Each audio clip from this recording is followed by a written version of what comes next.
Assalamualaikum warahmatullahi wabarakatuh. Innal hamdalillah nahmaduhu wa nasta'inuhu wa nastaghfiruh wa na'udzu billahi min shururi anfusina wa min sayyiati a'malina. May yahdihillahu fala mudilla lahu wa may yudlilhu fala hadiya lahu. Ashhadu an la ilaha illallah wahdahu la sharika lah wa ashhadu anna Muhammadan abduhu wa rasuluh. Allahumma salli ala Muhammad wa ala alihi wa ashabihi wa man tabi'ahum bi ihsanin ila yaumiddin. Qala Allah ta'ala fi kitabihil karim, ya ayyuhalladzina amanu taqullaha haqqa tuqatih wa la tamutunna illa wa antum muslimun. Ya ayyuhan nasu taqu rabbakum alladzi khalaqakum min nafsin wahidah wa khalaqa minha zawjaha wa batha minhuma rijalan katsiran wa nisaa'a wattaqullaha alladzi tasaaluna bihi wal arham innallaha kana 'alaykum raqiba. Ya ayyuhalladzina amanu taqullaha wa qulu qawlan sadida yuslih lakum a'malakum wa yaghfir lakum dhunubakum wa man yuti'illaha wa rasulahu faqad faza fawzan 'azima. Amma ba'du, fa inna asdaqal hadithi kitabullah wa khairal hadyi hadyu Muhammadin sallallahu alaihi wasallam wa syarral umuri muhdatsatuha wa kullu muhdatsatin bid'ah wa kullu bid'atin dhalalah wa kullu dhalalatin finnar. Ma'asyiral muslimin rahimakumullah. Puja puji syukur kita ucapkan kepada Allah atas segala nikmat yang Allah berikan kepada kita, khususnya nikmat iman, nikmat Islam, nikmat sehat, kemudian kesempatan yang Allah berikan kepada kita agar kita menghadiri yaitu salat maghrib dan isya di salah satu rumah Allah. Kemudian di antara kedua salat ini kita mempelajari ayat-ayat Allah serta hadis-hadis Nabi sallallahu alaihi wasallam, dan mudah-mudahan dengan ini semua Allah jadikan segala apa yang kita usahakan untuk datang ke rumah Allah ini menjadi salah satu pemberat timbangan amal kita di hadapan Allah, kemudian menjadi ibadah yang Allah terima di sisinya sehingga kita akan mendapati balasan tersebut di hadapan Allah kelak pada hari kiamat. Kemudian salawat dan salam kita haturkan kepada Nabi besar Muhammad sallallahu alaihi wasallam, yang mana dengan diutusnya beliau syariat Islam sempurna, dan kita mohon kepada Allah agar dimudahkan bagi kita dalam mengikuti sunnah-sunnah Nabi sallallahu alaihi wasallam sampai akhir hayat kita, dan kita mohon kepada Allah agar kita dimatikan dalam keadaan husnul khatimah. Ma'asyiral muslimin rahimakumullah.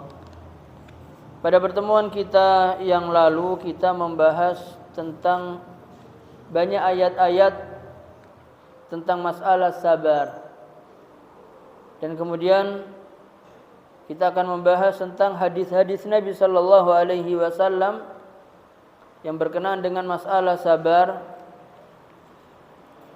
Yang pertama dari Abi Malik Al-Harith bin Asim Al-Ash'ari radhiyallahu an qala Rasulullah sallallahu alaihi wasallam at-tuhuru syatrul iman walhamdulillahi tamla'ul mizan wa subhanallahi walhamdulillahi tamla'ani aw tamla'u ma baina as-samawati wal ard was-salatu nurun was-sadaqatu burhanun was-sabru diya'un wal Qur'anu hujjatun laka aw 'alaika kullun nas yaghdu faba'i'un nafsahu famu'tiquha aw mubiquha, rawahu Muslim. Dari Abi Malik Al-Harith bin Asim Al-Ash'ari radhiyallahu an, dia berkata, Rasulullah sallallahu alaihi wasallam bersabda, "At-tuhur syatrul iman." At-tuhur artinya adalah bisa dikatakan tahara, tuhur, kebersihan. Kebersihan ini bisa taharatul qulub, kebersihan hati, dan bisa juga tahara yang sifatnya hissiyah, yaitu tahara sebelum kita mengerjakan salat. Maka at-tuhur syatrul iman, adalah sebagian daripada iman. Walhamdulillah, dan ucapan kalimat alhamdulillah, segala puji milik Allah. Tamla'ul mizan, adalah memenuhi timbangan. Timbangan ini besarnya lebih besar daripada langit-langit dan bumi. Dan ucapan kalimat alhamdulillah itu bisa memenuhi timbangan amal. Timbangan amal ini bisa nanti yang ditimbang adalah amal perbuatan manusia. Ada juga timbangan ini yang ditimbang adalah bobot fisik manusia, atau fisik pelaku perbuatan-perbuatan baik. Dan tentang masalah ini ada sahabat yang sepertinya mungkin dia merasa dirinya kurus, dan dia punya anggapan karena kurus berarti timbangan badannya ringan. Ada yang fisiknya besar, gemuk, dia beranggapan bahwasanya akan menjadikan timbangan amalnya menjadi berat karena timbangan fisiknya. Ternyata ma'asyiral muslimin rahimakumullah, besar kecilnya fisik tidak berpengaruh kepada berat atau menjadi pemberat timbangan kelak. Maka ada seorang sahabat Nabi sallallahu alaihi wasallam yang beliau ini kurus. Kemudian ketika diperintahkan oleh Nabi untuk mengambil buah kurma, kemudian sahabat ini naik ke atas pohon tersebut, dan ternyata ada angin yang menghembus sehingga nampak betis sahabat ini. Kemudian para sahabat yang ada di bawah melihat betis sahabat ini tertawa. Kata Nabi sallallahu alaihi wasallam, "Mimma tadhakun?" Kenapa kalian tertawa? Apakah kalian tertawa karena melihat betis sahabat kalian yang kecil sehingga mereka melihat lucu dan kecil? Apa kata Nabi sallallahu alaihi wasallam? "Wallahi, demi Allah, kalau betisnya ditimbang, maka dibandingkan dengan gunung Uhud nanti di hadapan Allah, maka betisnya lebih berat daripada gunung Uhud." Kenapa? Kata Nabi sallallahu alaihi wasallam, sahabat ini belum pernah melangkahkan kakinya ke tempat maksiat. Sahabat yang kurus ini tadi adalah waktunya banyak digunakan malam hari, kakinya digunakan untuk qiyamul lail. Dan kurusnya dikarenakan banyaknya puasa. Sehingga semua amal yang membuat orang ini tadi adalah menyiksa dirinya, menyiksa fisiknya, maka fisiknya akan menjadi berat lantaran amal perbuatan-perbuatan baik yang dia kerjakan. Adapun orang yang gemuk yang tidak ada amal ibadahnya di hadapan Allah, maka tidak bisa beratnya itu mengalahkan sehelai sayap nyamuk. Apa artinya satu helai sayap nyamuk ditimbang? Tidak ada bebannya. Maka orang yang besar, yang gemuk, yang tidak ada amalnya, maka di sisi Allah fisiknya tidak pengaruh pada timbangan amal kelak. Wa ma'asyiral muslim rahimakumullah.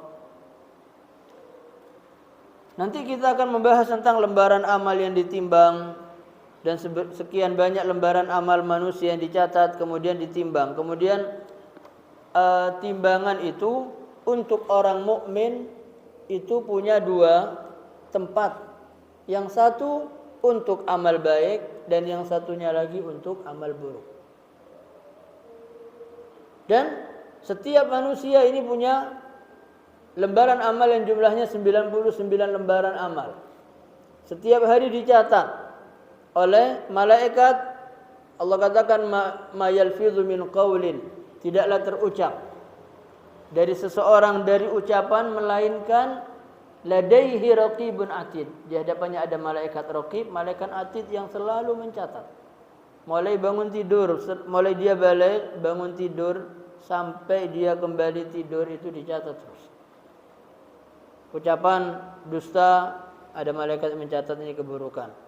Ada lagi kebaikan dicatat terus, lembaran amal ini full. Sebanyak 99 lembaran amal. Satu lembaran amal ini lebarnya sejauh mata kita memandang. Dan kemudian ditimbang, ada 2 timbangan.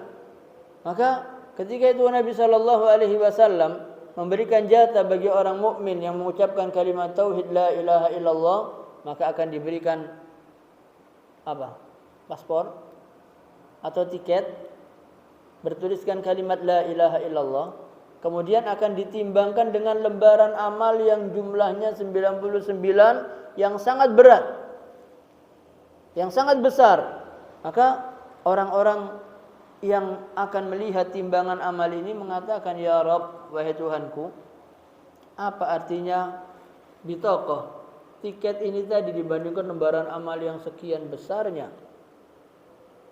Maka ketika ditimbang, diletakkan pada timbangan ini, maka timbangan ini lebih berat ke arah kalimat tauhid la ilaha illallah. Maka tidak ada yang lebih berat di permukaan bumi ini yang mengalahkan kalimat Allah Subhanahu wa taala. Maka perbanyak zikir, perbanyak kalimat alhamdulillah. Atau ada lagi nanti ada ucapan yang biasa orang tua kita ajarkan dulu, subhanallah walhamdulillah, atau subhanallah bihamdihi subhanallahil azim. Dan kalimat pada hadis ini disebutkan wa subhanallah walhamdulillah, dan kalimat tasbih yaitu subhanallah ini adalah mensucikan Allah dari setiap sifat-sifat yang kurang dan tidak layak untuk Allah. Walhamdulillah, dan segala puji, segala pujian ini hanya milik Allah yang maha sempurna. Maka kedua kalimat ini, kata Nabi sallallahu alaihi wasallam, akan mengisi, memenuhi apa yang ada di antara langit-langit dan bumi. Jadi dengan ucapan subhanallah walhamdulillah, subhanallahi walhamdulillah, itu memberatkan timbangan amal kita di hadapan Allah kelak. Wassalatu nur, dan salat adalah cahaya. Salat itu akan mendatangkan pahala dalam bentuk cahaya. Baik cahaya di wajah, maka orang-orang yang gemar salat ini, maka dia akan nampak wibawa pada wajahnya. Orang yang sering salat malam nampak pada ketajaman matanya ketika dia melihat orang lain. Berbeda dengan orang yang tidak qiyamul lail. Orang yang banyak qiyamul lail, banyak menangis, maka matanya kalau memandang orang itu tajam. Kemudian as-salatu nur. Salat ini juga akan menjadikan orang yang mengerjakan salat akan mendapatkan pahala dalam bentuk cahaya itu nanti di padang mahsyar. Karena Nabi mengenal umatnya dari mana? Dari bekas wudu yang akan digunakan untuk salat. Maka Nabi mengatakan, memberikan ancaman kepada orang yang wudunya tidak benar, fawailun lil aqabi minan nar. Maka celakalah bagi kaki-kaki yang tidak tersentuh air wudu. Maka cara berwudu kaki itu selah-selahnya dicuci, dibasuh. Kemudian sebatas sampai mata kaki, tidak sampai lutut. Maka tidak ada artinya orang yang berwudu mengangkat sarungnya sampai kelihatan pahanya, tidak ada artinya. Kenapa harus dibuka auratnya? Padahal yang wajib sampai mata kaki. Diangkat sedikit. Jangan sampai ada bagian wudu ini yang terlewati dari air wudu. Karena kita ini dikenal dengan bekas wudu yang kita kerjakan ketika kita hidup di dunia. Kemudian ma'asyiral muslimin rahimakumullah, was-shadaqatu burhan, dan sedekah itu adalah bukti keimanan seseorang. As-shadaqah itu bisa diambil dari kalimat sidq. Sidq itu adalah kebenaran dalam keimanan dia. Orang tidak akan mengeluarkan harta yang dia senangi kecuali kepada apa yang paling dia cintai. Siapa yang dia cintai? Allah Subhanahu wa ta'ala. Maka orang yang mengeluarkan sedekah adalah bukti kebenaran keimanan dia kepada Allah. Kenapa? Karena dia mengeluarkan harta yang dia cintai kepada Allah yang mengalahkan apapun dari seluruh makhluk. Dia cintai, Allah lebih dia cintai, sehingga dia mau mengeluarkan sedekah. Orang sholat, rajin sholat, tapi ketika diajak sedekah tidak semuanya mau mengeluarkan sedekah. Kenapa? Karena dikeluarkan ini sesuatu yang dia cintai, dan dia tidak akan mengeluarkan kecuali kepada yang dia cintai. Maka kalau dia cinta kepada Allah, bukti kecintaannya, dia akan mengeluarkan sedekah. Dia kalahkan harta yang dia cintai untuk Allah Subhanahu wa ta'ala. Was-sadaqatu burhan, was-sabru diya, dan kesabaran itu adalah diya. Diya itu cahaya yang mengandung panas. Jadi sabar itu adalah satu perbuatan. Jadi kita ini terkena musibah, ujian dari Allah, kita mendapatkan pahala kalau kita sabar. Kalau kita tidak sabar, kita tidak dapat pahala dari musibah. Karena musibah itu memang Allah ingin mengetes, menguji. Allah katakan, ahasiban nas an yutraku an yaqulu amanna wa hum la yuftanun. Apakah manusia mengira dia dibiarkan beriman dan mereka tidak diuji? Tidak mungkin. Sungguh telah kami uji orang-orang sebelum mereka. Tujuan ujian apa? Untuk agar kita mengetahui siapa mereka yang benar-benar sabar dan benar-benar beriman kepada Allah. Jadi letaknya pahala dari musibah adalah dia sabar. Kalau dia tidak sabar dengan musibah, maka dia tidak mendapatkan pahala dari Allah Subhanahu wa ta'ala. Wal Qur'an hujjatun laka aw 'alaik.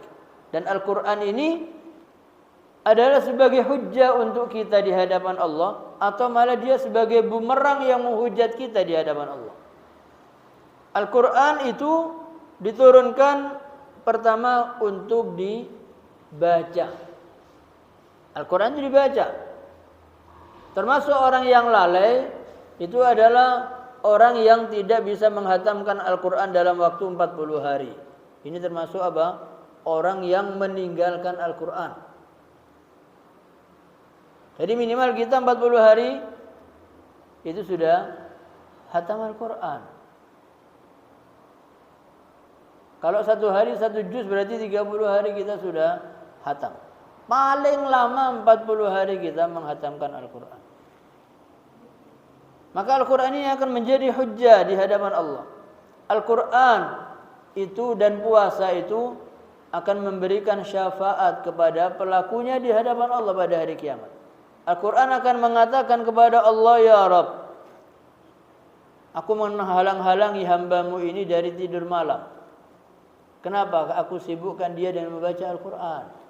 Maka ya Rabb, izinkan aku untuk memberikan syafaat atau menjadi syafaat bagi hambamu yang membaca ini.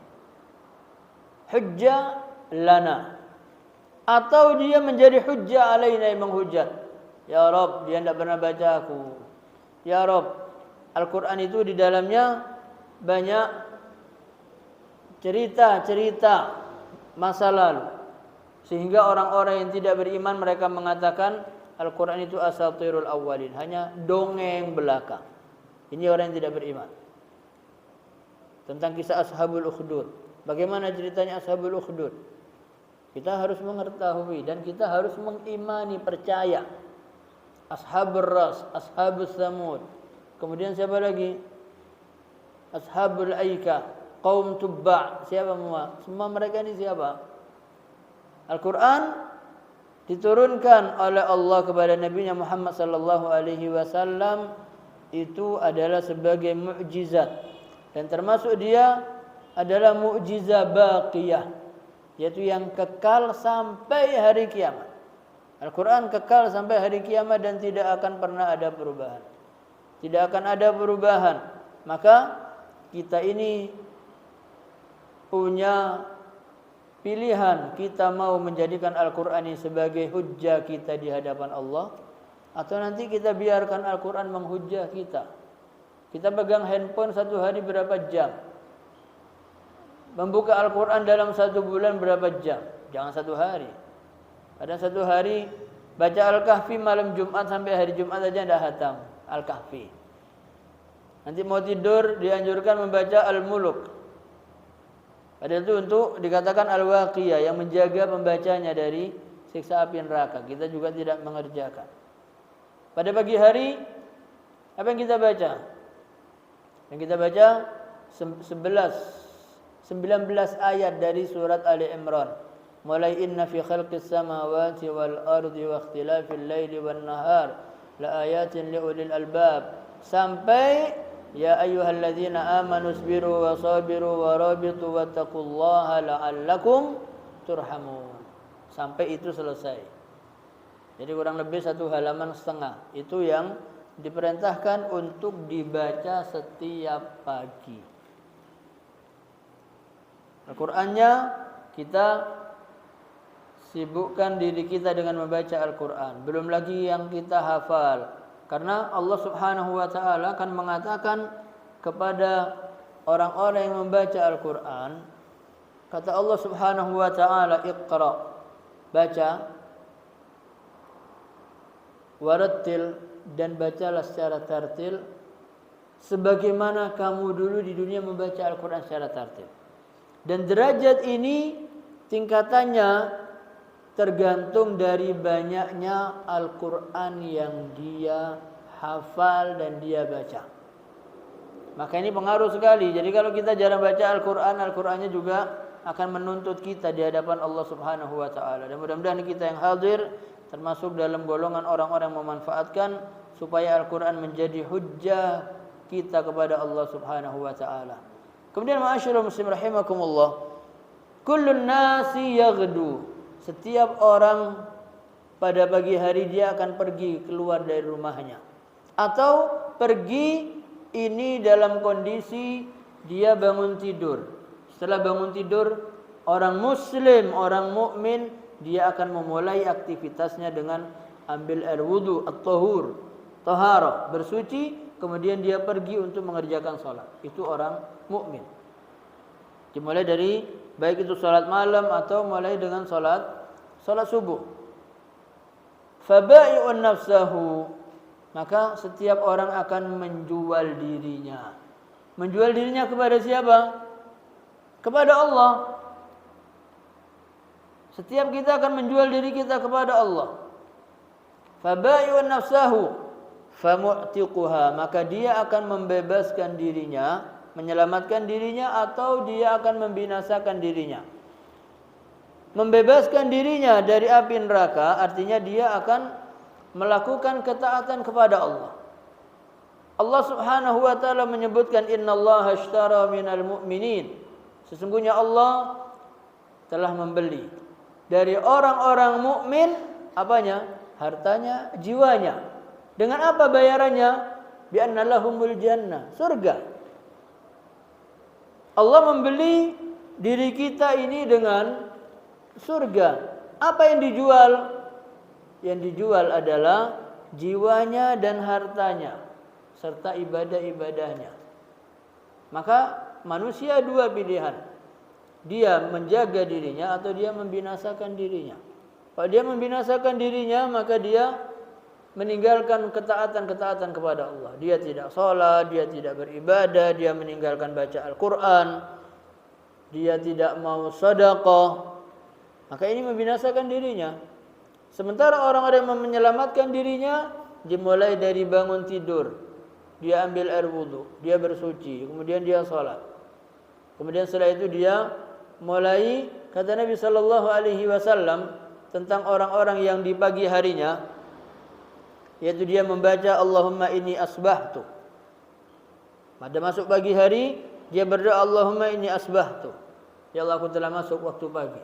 Ushhiduka, aku mensaksikan engkau. Wa ushhidu hamalata arsyik, dan aku menyaksikan siapa? Malaikat-malaikat yang membawa arsy-Mu. Wa malaikatak, dan malaikat-malaikatmu. Kemudian dan nabi-nabimu. Dan aku bersaksi bahwasanya tidak ada Tuhan kecuali Engkau, dan bahwasanya Muhammad adalah abduka wa nabiyyuk, adalah hambamu dan nabimu.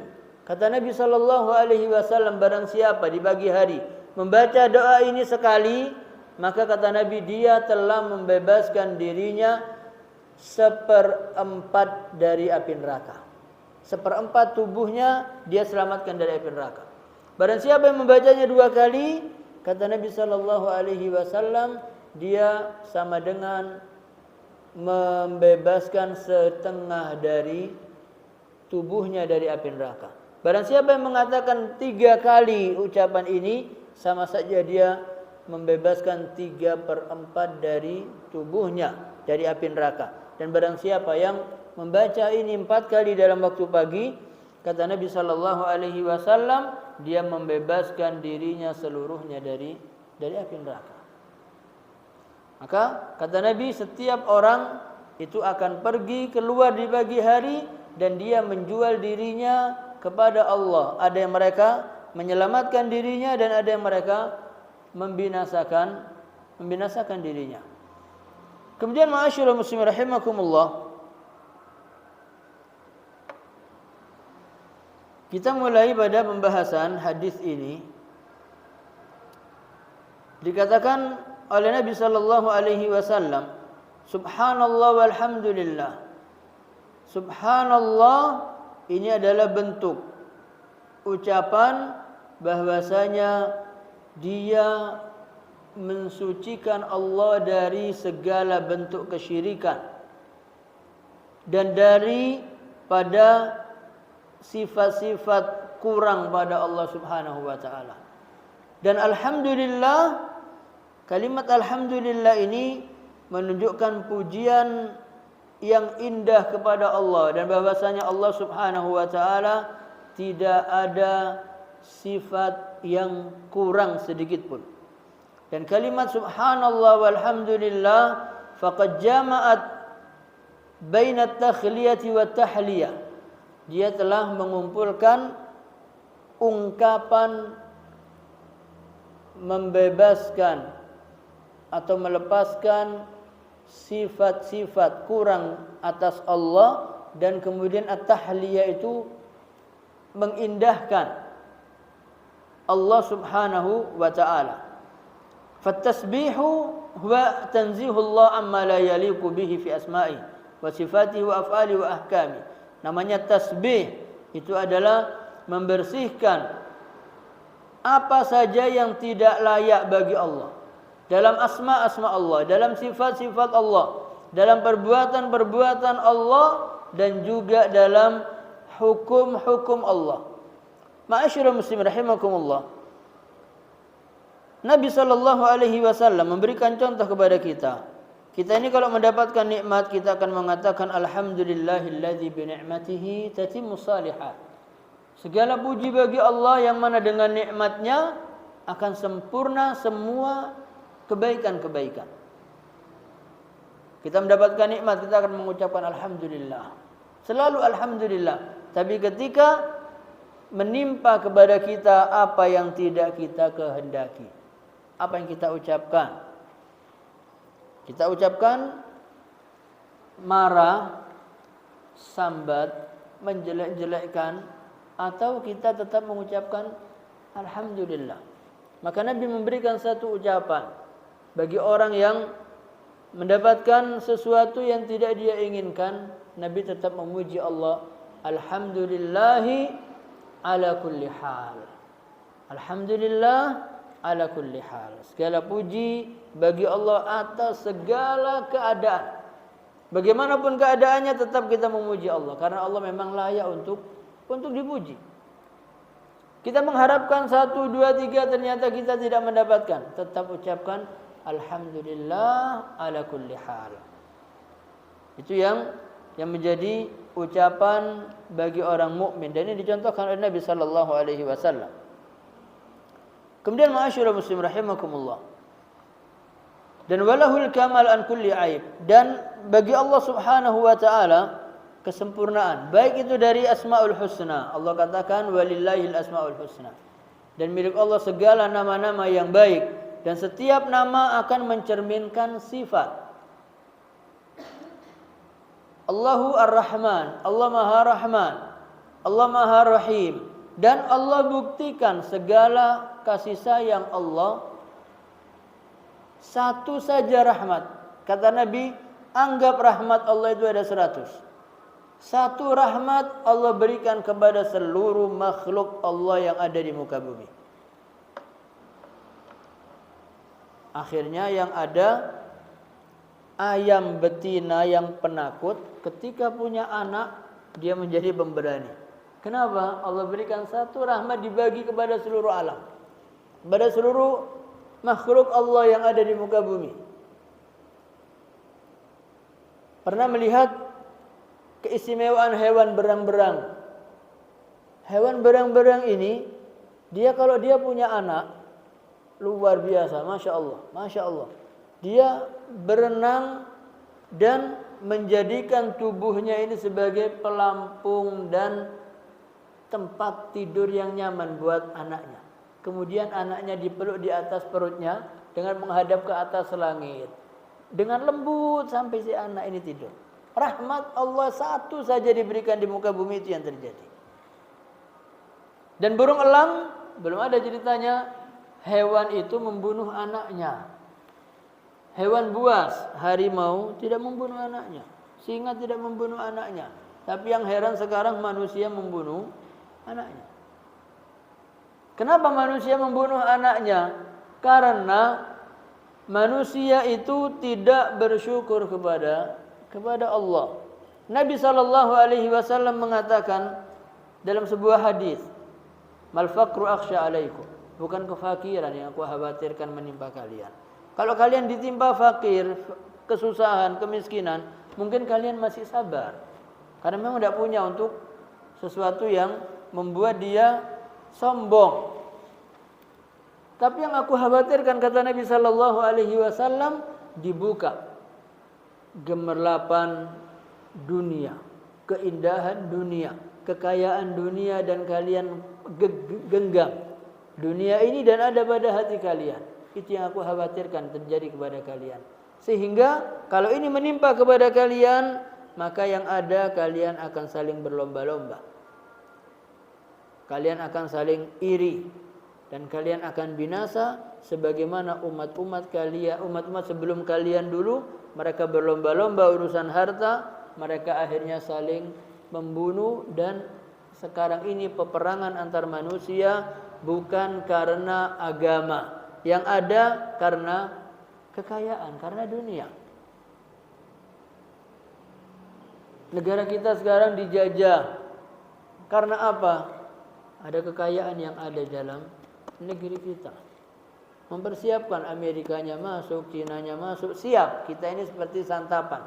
Apa karena agama Islamnya? Bukan. Di dalamnya ada kekayaan yang mereka rebut. Karena mereka tahu ada kekuasaan dengan adanya kekayaan. Itu yang dikhawatirkan terjadi kepada umat Nabi sallallahu alaihi wasallam kalau dibuka kekayaan kepada kita. Dan ma'asyiral muslimin rahimakumullah, Allah Subhanahu wa taala dalam Al-Qur'an menyebutkan tentang kesempurnaan ciptaan Allah. Allah katakan, "Wa ma khalaqnas samawati wal arda wa ma bainahuma la'ibin." Tidaklah kami ciptakan langit-langit dan bumi Dan apa yang ada di antara keduanya itu dengan main-main, tidak ada. Kita bayangkan ma'asyiral muslimin, kalau saja Allah tidak menciptakan gunung, apa yang terjadi pada bumi? Allah jadikan gunung itu sebagai pasak. Pasak supaya bumi ini tidak goncang. Begitu gunungnya digali, banyak terjadi goncang. Allah Subhanahu wa taala katakan dalam Al-Qur'an bahwasanya Allah jadikan gunung-gunung itu adalah rawasiya antamida bikum, yaitu gunung-gunung sebagai pasak-pasak yang mana supaya kalian itu tidak goncang. Kita bayangkan ma'asyiral muslimin rahimakumullah. Allah katakan gunung yang kita lihat. Allah katakan wataral jibal, dan kalian dan kamu melihat memperhatikan gunung-gunung ini, tahsabuha jamida, kalian menganggap gunung ini diam, tidak bergerak.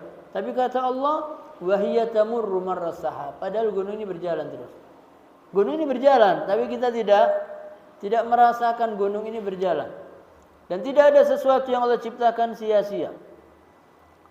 Dan Allah katakan pada surat Al-Imran yang kita sampaikan tadi, inna fi khalqis samawat, sesungguhnya dalam penciptaan langit-langit dan bumi, wa ikhtilafil laili wan nahar, dan silih berganti antara siang dan malam. Terkadang kita ini sekarang ini, pada kondisi sekarang ini, waktu malamnya lebih panjang timbang siangnya. Sesekali waktu siangnya lebih panjang daripada malamnya. Dan kalau dihitung selama 1 tahun, maka akan sama antara siang dan malam. Allah katakan waqtilafil laili wan nahar. Allah katakan la ayat, benar-benar banyak tanda-tanda kebesaran Allah liulil albab, bagi orang yang mau menggunakan akal pikirannya. Siapa mereka? Allah katakan alladzina yadhkuruna Allah, yaitu orang-orang yang senantiasa mengingat Allah, qiyaman, dalam kondisi berdiri, wa qu'udan, dalam kondisi duduk, wa ala junubihim, dalam kondisi dia di atas tidur miring. Kemudian dia mengatakan, Allah katakan wa yatafakkarun, dan mereka memikirkan fi khalqis samawati wal ard, dalam penciptaan langit-langit dan bumi. Orang yang memikirkan ini semua, dia akan mengatakan Rabbana ma khalaqta hadza batila. Tidak ada yang sia-sia yang kau ciptakan ya Rabb. Tidak ada. Laut fungsinya apa? Tumbuh-tumbuhan fungsinya apa? Ikan fungsinya apa? Ada cacing di dalam tanah fungsinya apa? Kita tidak pernah memikirkan itu. Maka orang yang memikirkan, Allah katakan apa? Mereka akan mengatakan Rabbana ma khalaqta hadza batila. Subhanak, maha suci engkau ya Allah. Faqina azaban nar, maka jaga kami, jauhkan kami dari siksa api neraka. Kemudian ma'asyiral muslimin rahimakumullah, tentang masalah hukum-hukum Allah. Allah katakan afa hukmal jahiliyati yabghun, apakah hukum jahiliyah itu hukum selain hukum Allah? Hukum jahiliyah itu hukum selain hukum Allah. Apakah hukum selain hukum Allah yang mereka kejar, yang mereka inginkan, yang mereka mau diterapkan? Allah katakan wa man ahsanu minallahi hukma, lalu siapa yang lebih bijak dari Allah, lebih baik dari Allah dalam memutuskan sesuatu bagi orang-orang yang beriman? Tidak ada yang mengalahkan hukum Allah Subhanahu wa ta'ala. Maka kita lebih mengedepankan hukum selain hukum Allah, sehingga yang terjadi kerusakan ada di mana-mana. Kerusakan ada di mana-mana, perzinahan ada di mana-mana. Dan sekarang ini sudah mulai orang tidak malu lagi berbuat yang tidak baik. Bahkan ibu-ibu sekarang ini malu kalau anaknya tidak diapeli oleh laki-laki. Itu yang terjadi sekarang. Dan nanti sebelum menikah mereka selalu mendahului dengan hubungan di luar pernikahan, dan itu menjadi hal yang biasa lumrah. Dan dalam hadis Nabi sallallahu alaihi wasallam disebutkan di antara tanda-tanda hari kiamat itu akan terjadi perzinaan di siang hari seperti halnya hewan dan kamu melihat dan kamu tidak bisa mengingatkan. Jadi ini sudah benar-benar akan terjadi. Sekarang kita lihat laki perempuan berduaan. Kalau dulu kelihatan orang malu mereka. Sekarang kita melihat mau mengingatkan, dia lebih melotot daripada kita. Ini terjadi sekarang. Rasa malu sudah diangkat. Dan kita mohon kepada Allah agar Allah menjaga keluarga kita, anak keturunan kita, saudara perempuan kita, bibi kita. Itu kita mohon kepada Allah agar Allah menjaga mereka. Dan ma'asyiral muslimin rahimakumullah, di antara tanda-tanda ini adalah kalau sampai terjadi ada yang berani mengingatkan, maka akan muncul lagi Umar bin Khattab lagi. Tapi itu sudah berat. Jadi tanda-tanda hari kiamat itu dekat adalah mulai munculnya perzinaan dengan terang-terangan. Dan kita pernah mungkin mendengar, mungkin sudah pernah saya sampaikan di sini, di Jerman. Di negara Jerman berapa tahun yang lalu itu sudah mulai ada orang bisa masuk ke satu tempat, syaratnya dia harus telanjang bulat. Kalau masih pakai kain, dia tidak boleh masuk. Mau masuk, dia harus lepas pakaian. Seperti binatang. Dan itu disahkan saja oleh negaranya, dibiarkan. Dan kalau sudah dibiarkan kemaksiatan dalam kondisi gini, tunggu waktunya. Tunggu waktunya akan hancur. Karena di mana ada kemaksiatan, bumi Allah Subhanahu wa taala akan bergetar. Dan awal terjadinya gempa adalah di zaman Khalifah Umar ibn al-Khattab. Di zaman Khalifah Umar bin Khattab itu pertama kali terjadi gempa, dan pada waktu itu Umar bin Khattab mengatakan kepada umatnya, kepada kaumnya, kepada rakyatnya, begitu cepat kalian berubah. Baru saja Nabi dan Abu Bakar meninggalkan kita dan sekarang terjadi gempa. Dan Umar bin Khattab mengerti gempa itu terjadi karena adanya kemaksiatan. Jadi gempa terjadi karena ada kemaksiatan di tempat tersebut. Tidak mungkin akan terjadi gempa kalau penduduknya tidak bermaksiat kepada Allah. Kemudian ma'asyiral muslimin rahimakumullah. Dan ucapan as-salatu nur. As-salatu nurun lil 'abdi fi qalbihi. Salat itu adalah cahaya bagi seorang hamba di hati mereka atau di hatinya, di wajahnya, di dalam kuburnya dan nanti di padang mahsyar. Maka dari itu ma'asyiral muslimin rahimakumullah, kita akan mendapati banyak orang yang wajahnya itu banyak cahaya karena mereka banyak salat, karena mereka khusyuk dalam mereka beribadah kepada Allah Subhanahu wa taala. Dan kemudian ma'asyiral muslimin rahimakumullah, as-salah itu adalah tiang agama. Dan Nabi menyebutkan anna man hafadha 'alaiha, dan siapa saja yang menjaga, senantiasa menjaga salat, kanat lahu nuran, maka baginya nur, wa najatan, dan keselamatan yaumal qiyamah, pada hari kiamat. Wa man lam yuhafiz 'alaiha, dan siapa yang tidak mau menjaga salatnya, lam takun lahu nuran, maka dia tidak akan punya cahaya dan tidak punya bukti, dalil ataupun keselamatan pada hari kiamat. Wa husyira ma'a fir'aun, dan akan dikumpulkan oleh Allah bersama Fir'aun. Kita tidak mengenal Fir'aun, tapi karena kita tidak salat akan dikumpulkan bersama Fir'aun. Kemudian bersama Haman, bersama Qarun, dan bersama Ubay bin Khalaf. Ma'asyiral muslimin rahimakumullah.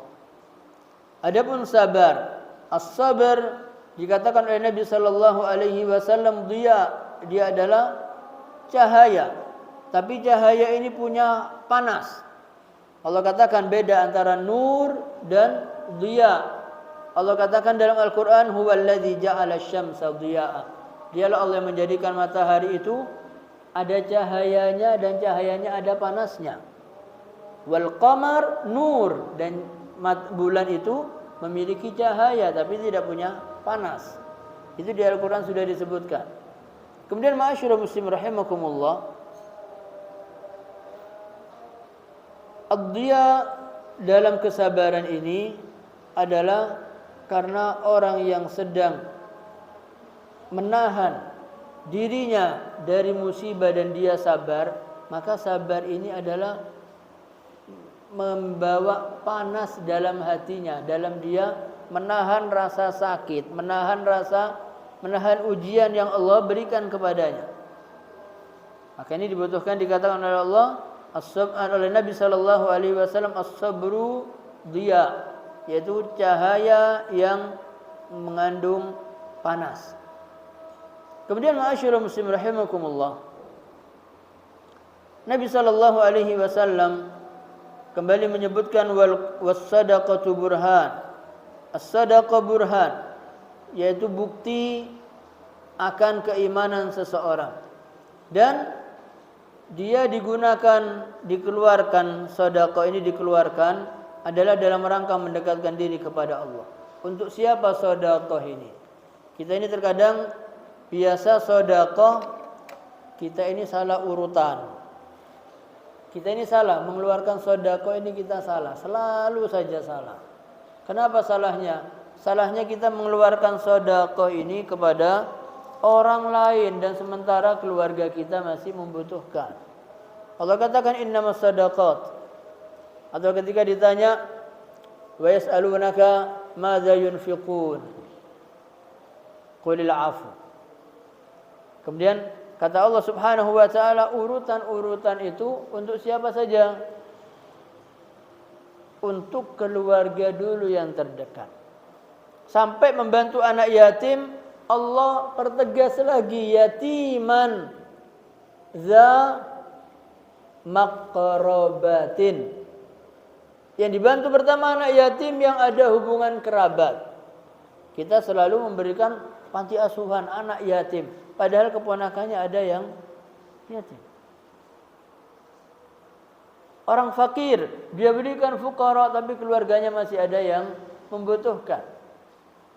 Jadi dikatakan di sini tentang urut-urutannya itu adalah tentang sedekah lil ahli, untuk keluarga dulu. Kata Nabi sallallahu alaihi wasallam tentang masalah sedekah, tentang masalah nafkah, harta yang dikeluarkan di jalan Allah, harta yang dikeluarkan untuk membebaskan budak, dan 1 dinar dikeluarkan untuk keluarga. Mana yang lebih besar? Yang lebih besar pahalanya adalah 1 dinar yang dinafkahkan untuk keluarganya. Jangan sampai kita bantu kanan kiri tapi keluarga kita masih membutuhkan. Pahala yang terbesar adalah yang menjadi wajib bagi kita. Wajib bagi kita itu adalah al-ahl dulu, keluarga dulu, wajib. Jangan wajibnya ditinggal, yang luar yang dikejar. Bantu, siapa yang bantu? Fulan, tapi saudaranya membutuhkan tidak dibantu. Nanti alasannya, loh iya dia tidak ngomong. Orang miskin yang dimaksud dalam hadis Nabi adalah orang miskin yang dia butuh tapi dia menjaga diri dari minta-minta, dan itu harus diperhatikan. Bukan orang yang minta-minta yang diperhatikan. Yang diperhatikan adalah orang yang miskin karena dia menjaga diri. Allah katakan yahsabuhumul jahilu aghniya. Orang-orang yang tidak mengerti itu beranggapan orang miskin ini orang yang cukup, mampu. Kenapa? Karena dia tidak mau minta, padahal dia butuh. Ini ma'asyiral muslimin rahimakumullah. Kemudian hadis Nabi sallallahu alaihi wasallam tentang wal Qur'anu hujjatun laka aw 'alaik. Dan Quran itu adalah hujjah untukmu atau menghujat kepadamu. Lianna al-Quran huwa hablullahil matin. Al-Quran adalah tali Allah yang kuat, dan dia adalah hujjah Allah atas hambanya. Fa imma ayyakuna laka, bisa jadi Al-Quran itu menjadi hujjah untukmu dikarenakan engkau banyak membaca Al-Quran, engkau mengamalkan apa yang ada dalam Al-Quran, engkau mengimani segala berita yang ada di Al-Quran, dan engkau mengerjakan apa yang diperintahkan dan meninggalkan apa yang dilarang, dan engkau mengagungkan Al-Quran dengan banyak membacanya. Fa fi hadhil hal, dalam kondisi ini, maka Al-Qur'an akan menjadi hujjah untuk Anda. Amma in kana al-amr bil aks. Adapun kondisi yang sebaliknya, maka artinya ahantal Qur'an, engkau telah menghinakan Al-Qur'an. Engkau telah meninggalkan Al-Qur'an, baik lafaznya, maknanya, amalia apa yang ada dalam Al-Qur'an. Karena engkau tidak pernah membuka Al-Qur'an, tidak membaca Al-Qur'an, tidak memahami isi Al-Qur'an, dan Al-Qur'an hanya dipajang di dalam rumah, ditaruh di tempat yang bagus, bersih, dikeluarkan hanya Ramadan. Selesai Ramadan, Syawal, malam Id sudah masuk kembali ke tempatnya, nunggu 1 tahun. Ini Al-Quran. Membuka Al-Quran di jalan malu, buka handphone di tengah jalan bangga. Ini kondisi kita. Maka di sini disebutkan, walam takum biwajibihi fa innahu yakunu 'alaika syahidan yaumal qiyamah. Dan engkau tidak menegakkan apa yang menjadi kewajibanmu untuk Al-Quran, maka sesungguhnya nanti Al-Quran akan menuntutmu pada hari kiamat. Dan Nabi SAW hanya menyebutkan 2 tingkatan antara tentang Al-Quran ini. Hanya 2, hujjah lak atau hujjah alaik. Menjadi penolongmu atau dia yang akan menuntutmu. Hanya 2, tidak ada tingkatan lain selain itu. Maka tinggal kata Nabi, tergantung Anda bagaimana Anda. Dan kemudian ma'asyiral muslim rahimakumullah, yakni lam yadhkur anna al-Qur'an la laka wa la alaik. Jadi tidak bisa Al-Quran itu tidak menghujat atau tidak menjadi hujat untuk Anda. Tidak. Satu dari 2 pilihan. Anda tinggalkan Al-Quran sehingga nanti Al-Quran menghujat kita, atau Al-Quran kita baca nanti Al-Quran menjadi hujah kita di hadapan Allah Subhanahu wa ta'ala. Dan kita mohon agar Allah menjadikan kita atau menjadikan Al-Quran ini adalah hujjah di hadapan Allah Subhanahu wa ta'ala. Kemudian ma'asyiral muslim rahimakumullah, Allah Subhanahu wa ta'ala menyebutkan dalam Al-Quran, wa huwa alladhi yatawaffakum bil-lail wa ya'lamu ma jarahtum bin-nahar thumma yab'atsukum fi. Di sini Allah sebutkan dialah Allah yang membuat kalian tidur di malam hari, dan dialah Allah yang mengetahui apa yang kalian perbuat di siang hari. Kemudian dia Allah membangunkanmu di siang hari. Untuk apa? Tidur adalah untuk istirahat dari lelahnya ibadah sebelumnya. Kita malam ini untuk tidur, untuk istirahat karena seharian kita sudah beribadah. Dan supaya seluruh anggota tubuh ini beristirahat, dan ketika bangun mendapatkan semangat baru lagi. Untuk apa? Bangun kembali, ambil air wudu, kembali salat, dimulai dengan ibadah kepada Allah. Dan ma'asyiral muslim rahimakumullah, di sini adalah tafsir atau dalil yang digunakan dalam hadis Nabi, kullun nas yaghdu. Setiap orang itu akan pergi meninggalkan rumahnya di pagi hari. Dia akan berjalan, dia akan menghadapi pekerjaan-pekerjaan duniawi.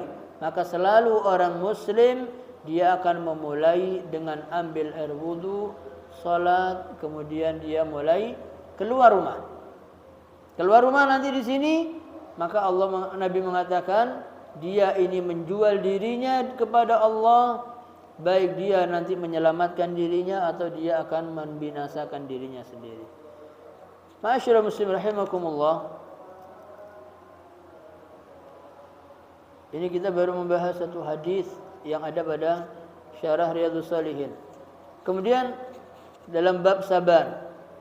Dan yang kedua ma'asyiral muslim rahimakumullah, dari Abi Sa'ad bin Malik bin Sinan Al-Khudri. Kita biasa mengenal Sa'ad bin Malik atau Abi Sa'ad Al-Khudri, bahwasanya anna nasan minal ansar sa'alu Rasulullah sallallahu alaihi wasallam. Ada beberapa orang dari kaum Ansar, mereka minta kepada Nabi sallallahu alaihi wasallam. Fa'aqahum, Kemudian Nabi memberikan kepada mereka apa yang mereka minta. Kemudian summa sa'aluhu. Kemudian mereka kaum Ansar ini minta lagi kepada Nabi sallallahu alaihi wasallam, fa'atahum. Kemudian Nabi berikan semuanya hatta nafida ma indahu, sampai habis apa yang dimiliki oleh Nabi. Jadi Nabi sallallahu alaihi wasallam beliau kemudian menyebutkan faqala lahum hina anfaqa kulla syai'in biyadihi. Kemudian beliau mengatakan ketika menginfakkan semua yang ada di tangannya diberikan kepada sahabat Ansar, Nabi mengatakan ma yakun indi min khairin falan addakhirahu ankum. Tidak ada satu kebaikan yang aku miliki yang aku simpan dari kalian, tidak ada. Kalau aku punya, aku akan berikan kepada kalian. Tidak ada yang akan aku simpan. Kemudian Nabi mengatakan wa man yasta'fif yu'iffahullah. Barang siapa yang menjaga kehormatan dirinya dari minta-minta, maka Allah akan menjaga kehormatan dirinya. Wa man yastaghni yughnihillah. Dan barang siapa yang dia merasa kurang, maka Allah akan jadikan dia terus kurang. Artinya orang yang biasa minta walaupun dia punya, hatinya ini terus merasa kurang.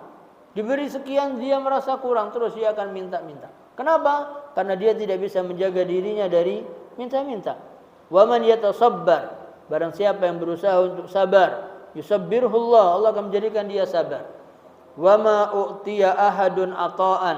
Dan tidaklah seseorang diberikan pemberian oleh Allah dari kebaikan, tidak ada yang bisa mengalahkan daripada pemberian sabar.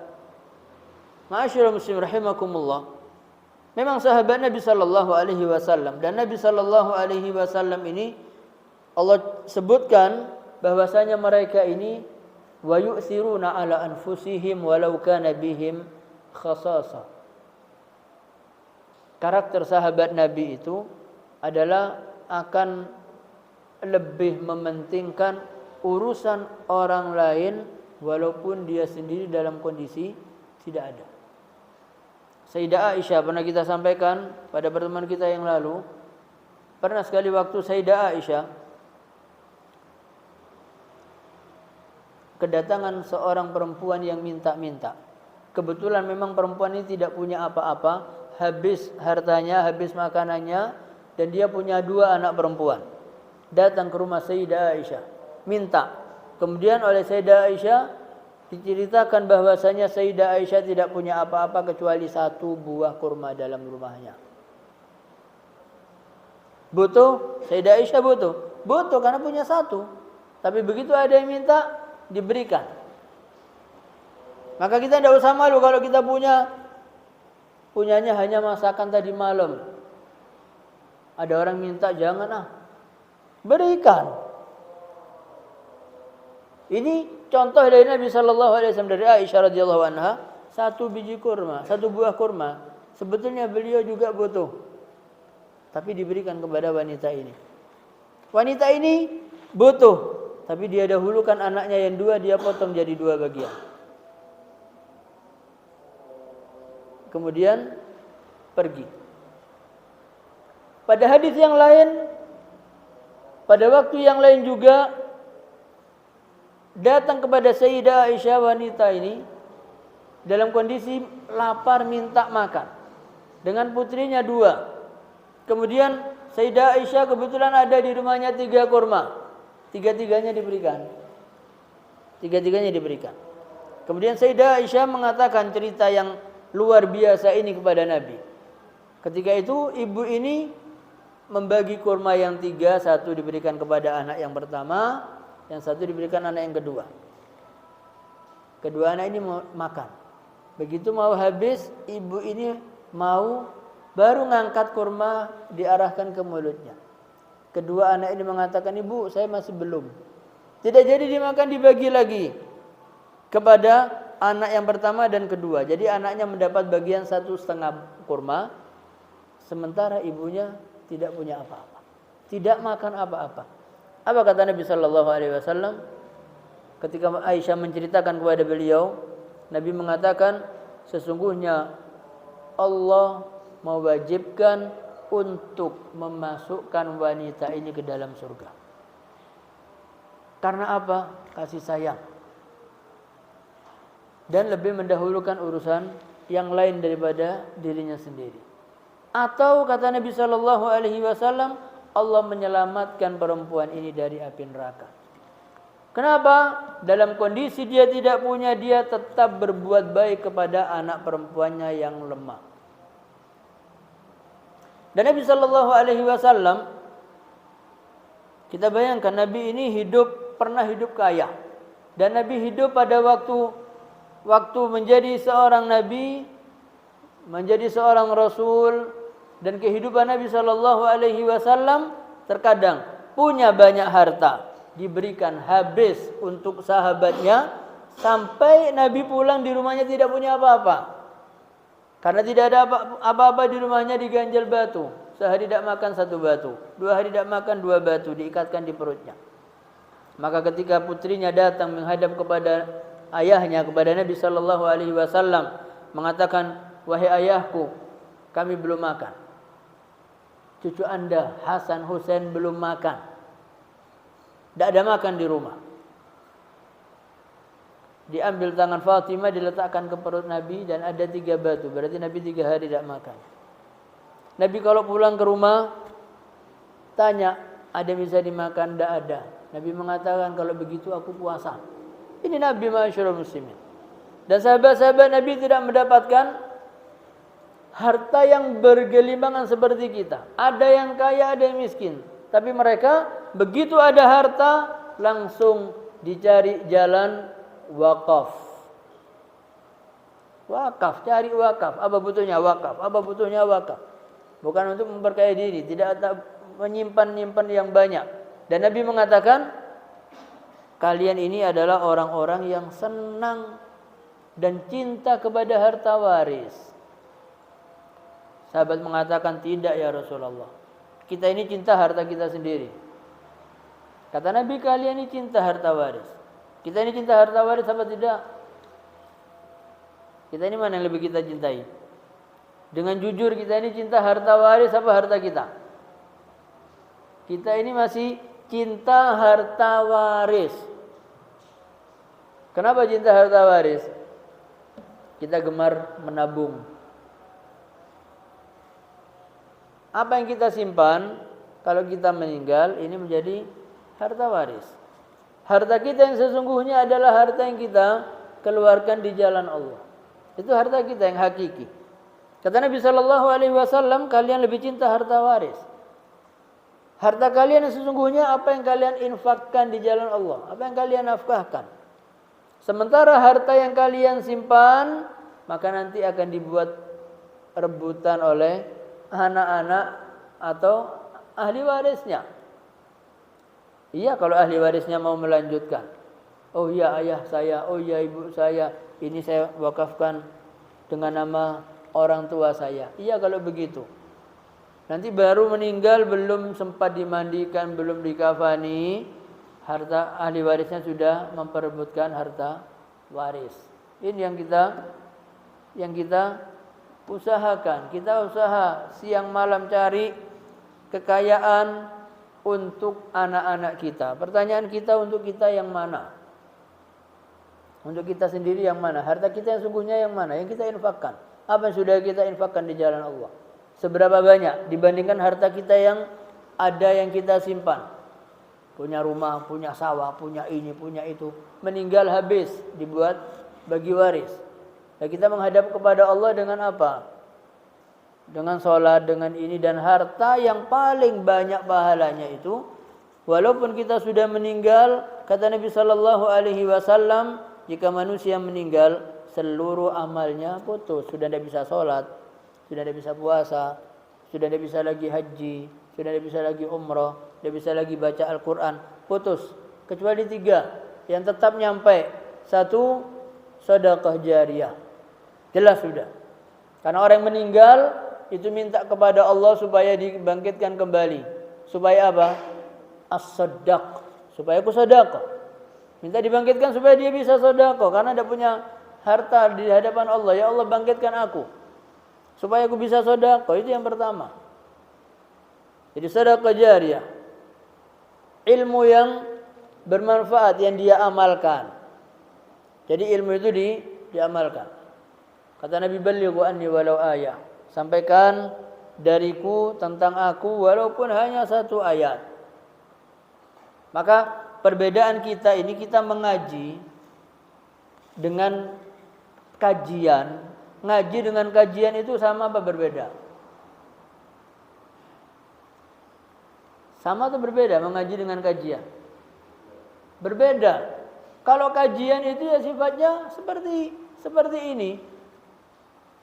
Kalau mengaji itu ada kita. Kajian itu lepas tematik. Maka kajian itu tidak pernah menghasilkan orang-orang pandai, orang-orang ngerti agama. Itu karena kajian selesai pulang. Tapi mengaji, membahas kitab, runtun terus, baru itu bisa menjadikan orang menjalankan agamanya dengan benar. Kajian selesai. Nah, tapi mengaji berbeda, harus ada. Karena kalau kajian yang sifatnya tematik sudah selesai, besok datangkan lagi karena tidak tahu, menyampaikan ternyata materinya yang sama, atau tidak pas dengan apa yang dibutuhkan oleh tempat kita. Kecuali pengurusnya punya, ini sekarang ini yang belum, datangkan lagi, ini lanjutan, itu bisa. Tapi yang paling bagus adalah mengaji. Kalau kajian itu sifatnya selesai, sudah habis. Orang aktif kajian di sana, di sini, baca kitab juga belum bisa. Kajian sana sini, baca Al-Qur'annya juga belum bagus. Kajian dan seterusnya, membaca Al-Kahfi atau baca Yasin, apa yang didapatkan dari surat Yasin yang baca Yasin juga ketawa-ketawa. Padahal intinya, isi dari Yasin itu adalah banyak menceritakan tentang siksa, tentang kematian, tapi membaca Yasin dengan ketawa-ketawa. Kenapa? Karena tidak menjiwai dalam membaca. Bagaimana menjiwai kalau tidak mengerti? Maka supaya bisa mengaji. Jadi berbeda antara kajian dengan mengaji. Kalau kajian selesai sudah selesai, tapi mengaji itu kita butuh runtun, pembahasan dan seterusnya itu insya Allah bisa kita tahu, oh begini, oh begitu. Nanti kalaupun apa yang dikaji itu kok sepertinya menyinggung saya, kita terkadang tidak terima, kok bahas saya. Padahal bukan yang menyampaikan, tapi kitabnya yang membahas. Dan kebetulan kita masih belum mengerjakan. Kalau ada seperti itu ya kita harus berubah. Kita harus berubah. Katakan ada yang menyampaikan, mau keluar rumah dahulukan salat duha. Karena untuk membayar semua ruas kita. Itu perintah Nabi SAW. Untuk membayar semua ini, kata Nabi 360 ini harus disedekah. Menghilangkan sesuatu yang mengganggu di jalan itu sedekah. Ucapan yang baik itu sedekah. Tasbih sedekah, tahlil sedekah. Bisa membayar 360 dengan banyak sedekah ini. Maka Nabi memberikan solusi. Kalau tidak sanggup, 2 rakaat duha itu bisa membayar semuanya. Jangan nanti kita ada yang menyampaikan, aku durung iso, itu tidak apa-apa, belum bisa kita mulai. Seminggu bisa, 2 hari lupa lagi, hari ketiga dilanjutkan. Begitu, ini fungsinya mengaji. Kenapa? Karena mengaji ini yang menyampaikan pun tidak akan sungkan karena ada yang dibahas. Tapi kalau kajian tidak tahu kondisi masyarakat, jangan-jangan saya dianggap nyinggung kondisi masyarakat. Jadi akhirnya pilih-pilih. Itu bedanya kajian dengan mengaji. Dan mudah-mudahan ma'asyiral muslimin rahimakumullah, apa yang selalu kita pelajari di masjid ini Allah ridhai dan mendatangkan manfaat yang besar bagi keseharian kita dan menjadikan amalan-amalan ibadah kita semakin mendekati kepada kebenaran. Dan apabila ada kekurangan di masa kita dahulu, mudah-mudahan dengan adanya ngaji ini insyaallah menyempurnakan apa yang kurang dari kita, dan mudah-mudahan dengan banyaknya ayat hadis yang kita pelajari, kita mohon kepada Allah agar ditanamkan keikhlasan kita dalam beribadah kepada Allah dan kekhusyuan kita dalam kita beribadah kepada Allah, dan semakin kita mengharap ridha Allah dalam segala ibadah kita, karena segala apa yang kita kerjakan lillah kita akan mendapatkan pahalanya di sisi Allah Subhanahu wa taala, dan apa saja yang kita kerjakan bukan karena Allah, kita tidak akan mendapatkan apa-apa di hadapan Allah. Sayang kalau kita beribadah tapi kita tidak mendapatkan apa-apa di sisi Allah, dan kita mohon kepada Allah agar kita senantiasa diberikan keikhlasan dalam kita mengerjakan ibadah-ibadah kepada Allah Subhanahu wa taala. Allahumma shalli ala Muhammad wa ala ali Muhammad kama shallaita ala Ibrahim wa ala ali Ibrahim fil alamin innaka Hamidum Majid. Alhamdulillahirabbil alamin hamdan yuwafi ni'amahu wa yukafi mazidah.